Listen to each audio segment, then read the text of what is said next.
বাড়িতে কথা দিয়েছি, খুব তাড়াতাড়ি বাড়িতে ফিরে যাব। আর আমি শপথ নিয়েছি তোর কিছু হতে দেবো না।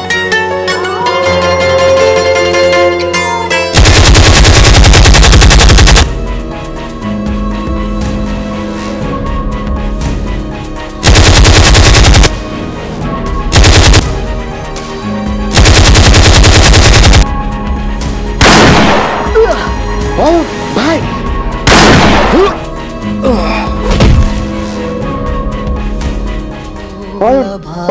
ভাই তুই ঠিক আছিস?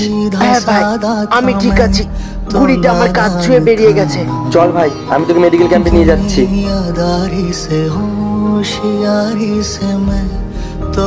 ভাই আজ তুই শুধু আমার জীবন বাঁচাসনি, আমার পরিবারের পুরো বাঁচিয়ে নিয়েছিস। ভাই আমি তোদেরকে আগেই বলেছিলাম আমি তোর কিছু হতে দেবো না। এবার চল।